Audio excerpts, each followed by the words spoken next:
Little Myth.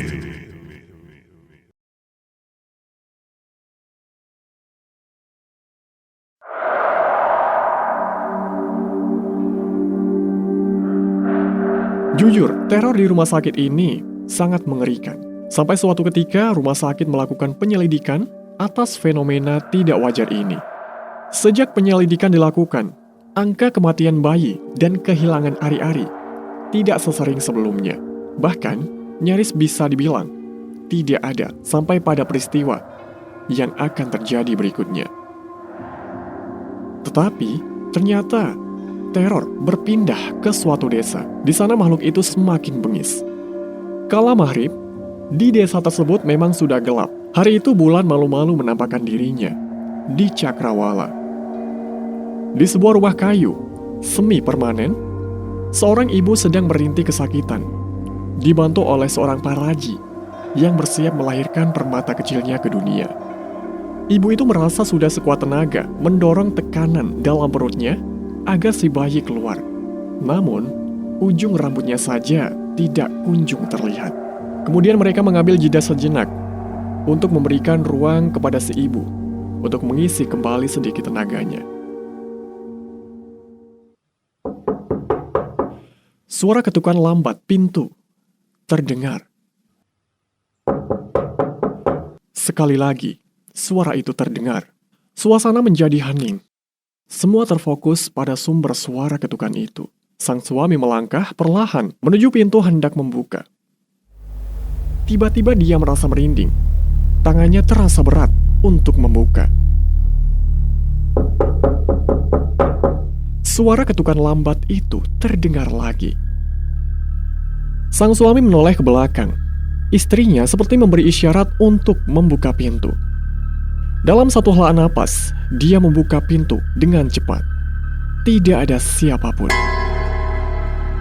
Kemudian suami keluar satu langkah. Dia menoleh ke kiri dan ke kanan, tetapi memang tidak ada satupun orang di sana. Apalagi, di desa itu dari rumah satu ke rumah yang lain cukup berjarak. Sejauh mata memandang, hanya terlihat pepohonan besar dengan akar menjalar lebat. Dia masuk kembali ke dalam rumah, lalu menutup pintu rapat-rapat. Suasana masih hening. Hawa dalam ruangan menjadi dingin, tetapi pengap, membuat kening mereka mulai basah. Pintu itu terketuk lagi. Kali ini lebih keras. Udah, jangan dibuka. Teriak Simbok Paraji. Di desa, rata-rata paraji biasanya memiliki tingkat kepekaan yang tinggi. Kemudian, paraji itu seketika mendesak si ibu untuk berusaha lebih keras agar sang bayi cepat keluar.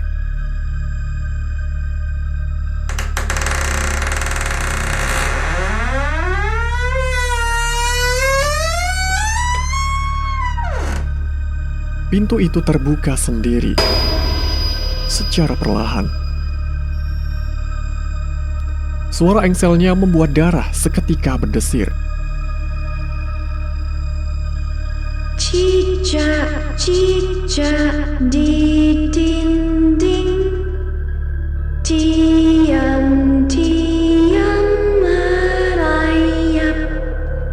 Lahir seorang bayi. Suara nyanyian itu lagi. Masih dengan lantunan perlahan, merubah bait ketiga dan bersenandung, gumam di bait terakhir. Obor dalam ruangan yang menjadi sumber penerangan berkedap-kedip redup. Maklum saja, pada saat itu di desa tersebut masih belum mendapat listrik. Raut kepanikan terlihat di wajah Mbok Paraji. Dan ia tetap berusaha untuk menyuruh ibu melahirkan supaya terus mendorong dan tidak menghiraukan suara tersebut.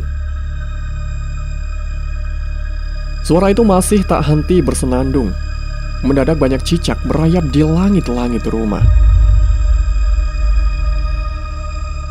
Mbok Paraji cemas. Ia meminta ke sang suami untuk meminta bantuan kepada Pak Tua dan menyuruh ibu melahirkan supaya harus cepat untuk segera melahirkan anaknya itu. Sekarang, hanya tinggal si ibu dan Paraji di dalam rumah.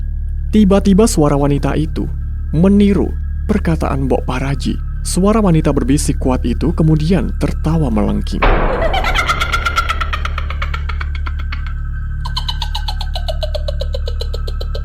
Wujudnya tidak diketahui ada di mana, tetapi cicak-cicak di dinding merayap semakin banyak.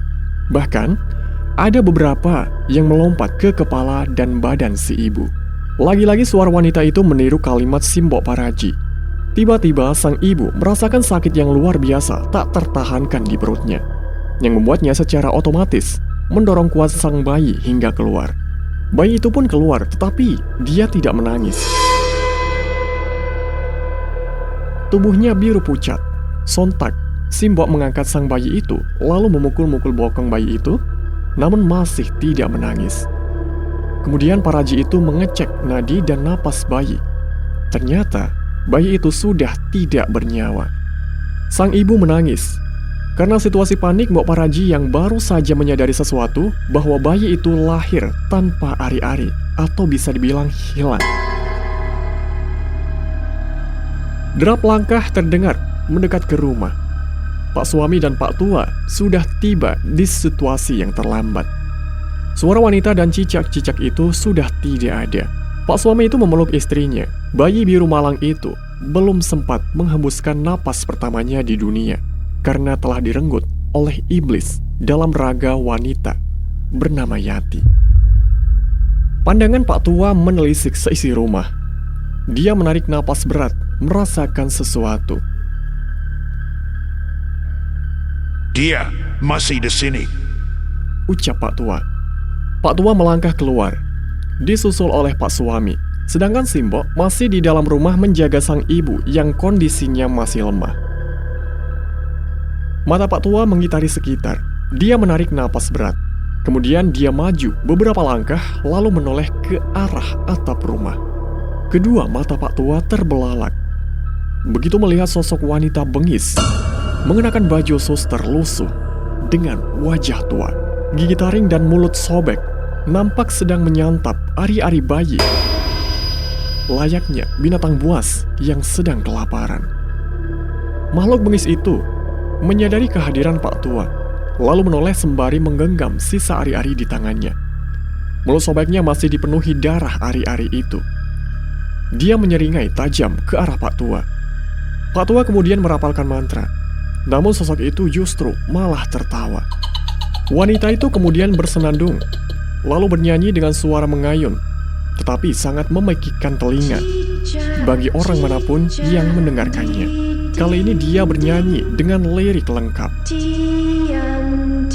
Gerombolan cicak yang tak terkira jumlahnya meloncat dari atap genteng, menyergap Pak tua dan Pak suami yang berada di bawah. Kedua tangan mereka kewalahan menghadapi cicak-cicak itu. Lalu, sosok wanita bengis itu seketika menghilang entah kemana. Pak tua yang merasa kampungnya sedang dalam ancaman gaib jahat, dengan sigap mengumpulkan para petinggi desa, lalu menginstruksikan para penduduk agar tidak keluar rumah selepas maghrib, khususnya bagi yang sedang hamil, tidak boleh ditinggal sendirian. Setiap malam selama 3 hari berturut-turut, para petinggi desa, tokoh masyarakat, beberapa pemuda melakukan ritual tolak bala yang dipimpin oleh Pak tua guna memohon perlindungan pada Yang Kuasa dan para leluhur serta lelembut penjaga. Namun siapa sangka, ternyata peristiwa tadi baru pembuka dari awal permulaan teror wanita bengis yang semakin keji. Setiap kemunculannya dirasa Pak tua memiliki energi yang semakin kuat. Setelah 2 bayi lagi meninggal dengan cara serupa oleh makhluk bengis itu, bahkan satu di antaranya sang bayi benar-benar lenyap dalam kandungan sebelum sempat dilahirkan. Pak tua membagikan bawang putih yang telah diritualkan untuk digantung di setiap pintu-pintu rumah warga.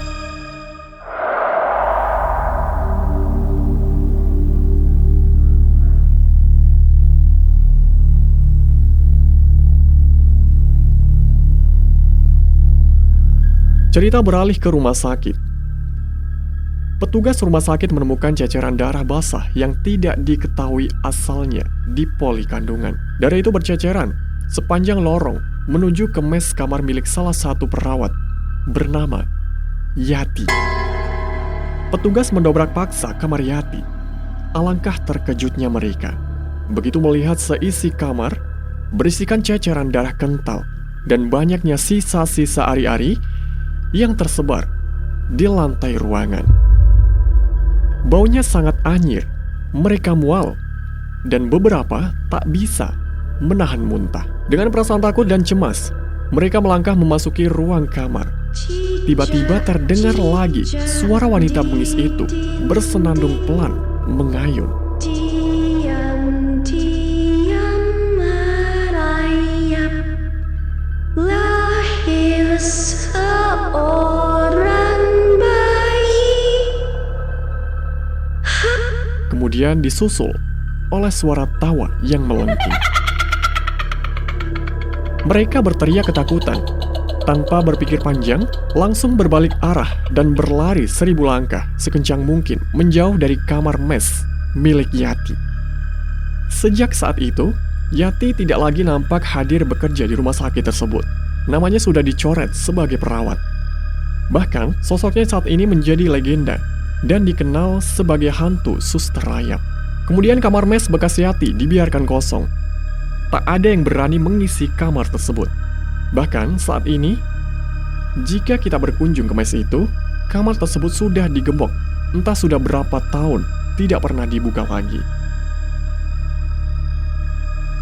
Sejak pengungkapan kasus tersebut di rumah sakit, teror Yati masih terus berlangsung di desa.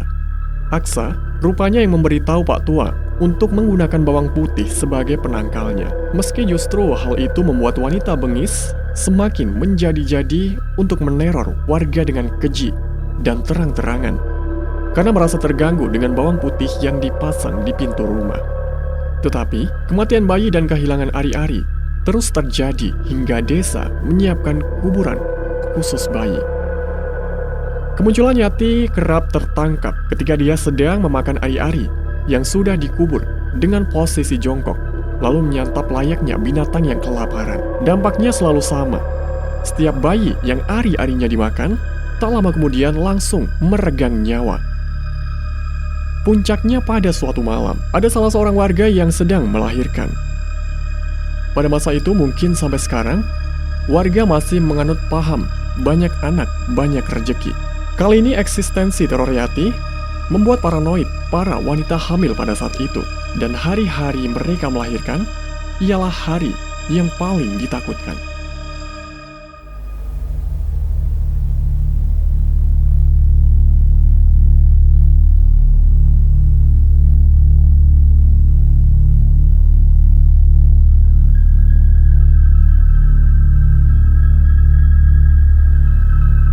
Melanjutkan kisah teror Yati di sebuah desa.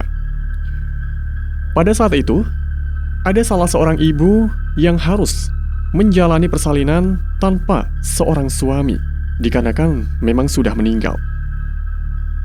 Hari itu, banyak para haji yang memutuskan tidak mengambil orderan karena takut dengan sosok Yati.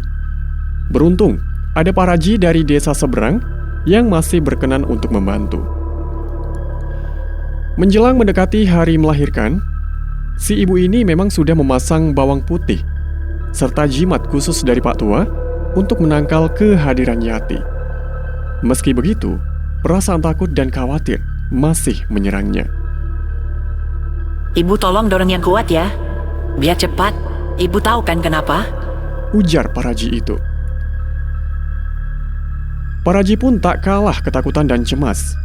Dia terus mendesak ibu melahirkan itu agar mendorong kuat supaya bayi cepat keluar. Konon katanya, jika ingin selamat bayi harus keluar terlebih dahulu sebelum Yati datang.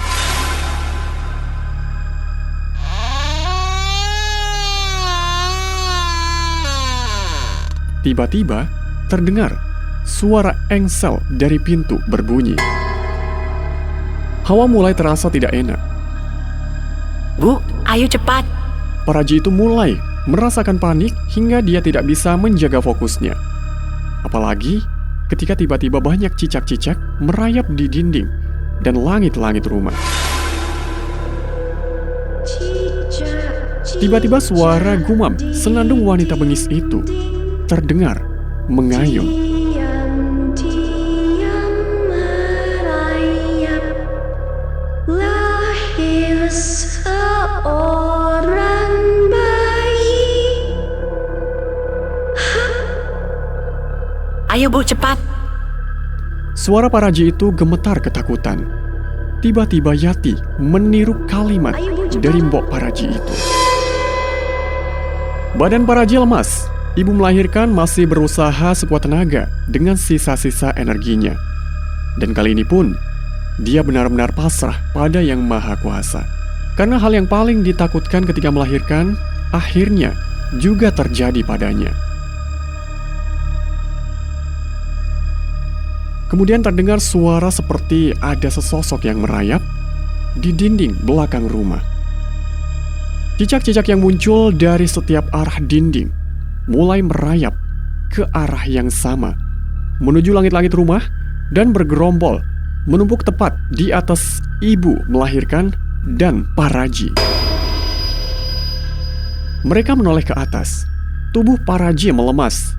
Dia tidak lagi mampu mengontrol rasa takutnya hingga terlutut ke lantai.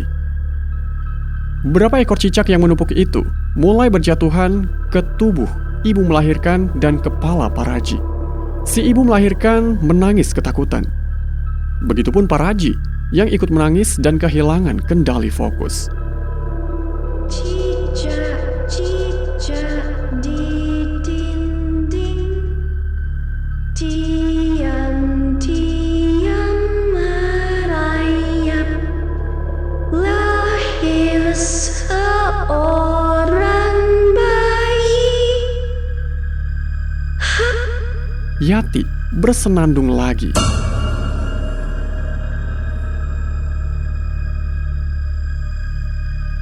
Suara derap dan langkah menyeret terdengar tepat di dinding belakang rumah si ibu melahirkan. Di samping nakas ranjang, ada jendela kaca yang gordennya seketika tersingkap. Sontak, semua mata Paraji dan ibu melahirkan itu tertuju pada jendela tersebut. Kuku-kuku hitam panjang, tangan dengan urat-urat keluar, itu perlahan nampak di jendela. Berikutnya, sudah bisa diduga, sosok wanita bengis berwajah tua, bermulut sobek dengan cairan hitam mengalir, yang menjulurkan lidahnya terlihat di kaca jendela. Wajahnya menggeleng perlahan ke kanan dan ke kiri. Tiba-tiba si Yati tertawa memekik dan melengking. Paraji pun terbata menangis ketakutan, begitupun dengan si ibu melahirkan. Cicak-cicak itu lalu melompat menyergap tubuh mereka. Suara derap langkah terdengar lagi.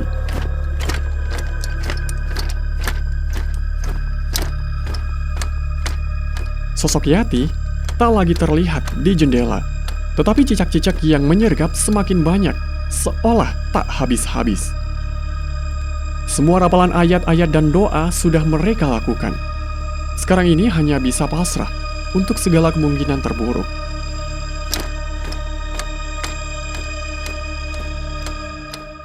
Kini, derap langkah terdengar lagi dari arah pintu. Pintu terdobrak. Ternyata itu adalah sosok Pak Tua, tokoh desa, dan banyaknya kerumunan warga yang sudah mengelilingi rumah ibu melahirkan itu sembari membawa obor. Ada juga tokoh spiritual atau ustadz dari desa seberang yang turut membantu. Ibu tolong lanjutkan aja ya. Pinta Pak Tua kepada Mbok Paraji. Mereka kemudian merapalkan mantra dan ayat-ayat doa sesuai keyakinan dan kemampuan masing-masing. Paraji melanjutkan tugasnya, membantu ibu melahirkan untuk bersalin. Pak Tua menarik napas berat, matanya menelisik mengitari sekitar, mencoba mencari sosok Yati yang dirasakan masih ada. Kemudian Pak Tua keluar dari rumah tersebut.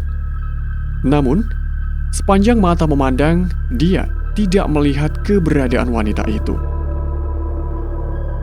Hingga kemudian, seorang wanita berparas cantik, tak dikenal, berjalan perlahan dari kejauhan mendekati Pak Tua dengan tatapan tajam. Ternyata itu adalah sesosok Yati yang berwujud manusia yang tidak diketahui Pak Tua. Ada yang aneh pada Yati yang berwujud manusia pada saat itu.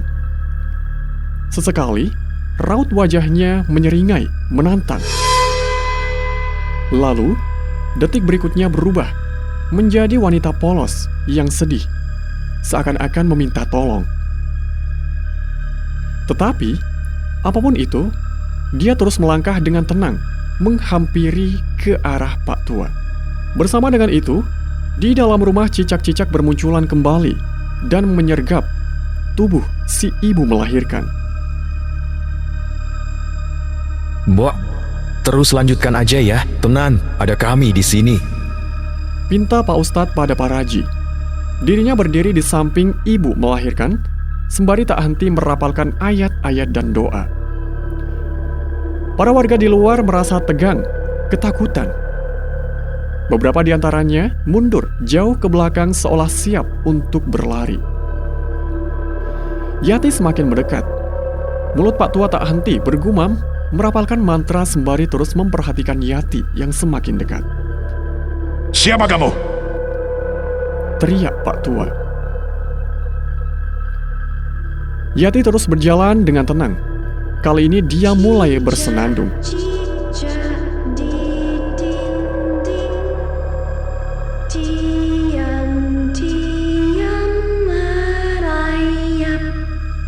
Lahir seorang bayi.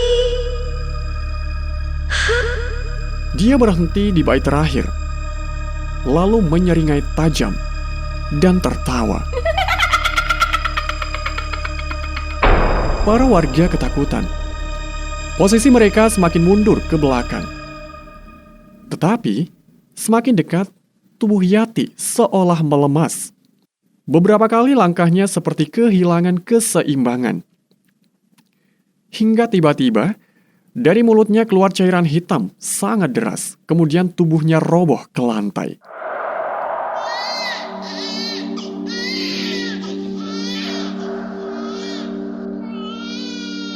Terdengar suara tangisan bayi dari dalam rumah. Bayi itu berhasil lahir dengan selamat. Bawa dan ikat wanita itu. Setelah beberapa saat memperhatikan raga Yati yang terkulai tergeletak di tanah, Pak Tua memerintahkan 4 pemuda di belakangnya, termasuk Pak Empu, salah satu putranya. Yang terjadi berikutnya seperti yang diceritakan di awal cerita. Yati dibakar, tetapi tiba-tiba menghilang. Tak lama setelah peristiwa itu, Pak Tua meninggal secara mendadak di kamarnya. 20-an tahun waktu berjalan semenjak peristiwa itu. Salah satu putra Pak Tua, bernama Pak Empu, menceritakan dengan pandangan jauh menerawang. Ia mengatakan kalau dia tidak kalah, tetapi justru menyerahkan diri seperti ada siasat untuk meminta tolong. Aku hanya tersenyum menjawab. Energi malam itu sangat kuat sekali. Kemudian, aku yang masih penasaran dan juga karena dorongan Aksa, memberanikan diri untuk mengajak Pak Empu melakukan ritual mediumisasi seperti yang biasa aku lakukan, guna mencari tahu motif dan latar belakang Yati. Pak Empu setuju. Ba'da Isya, aku mempersiapkan perlengkapan dan sesaji ritual, lalu atas izin Pak Empu, ritual itu dilakukan di ruang kerjanya, yang juga banyak sekali sesaji di sana. Kami memulai ritual mediumisasi dengan menyatukan frekuensi dengan Aksa terlebih dahulu.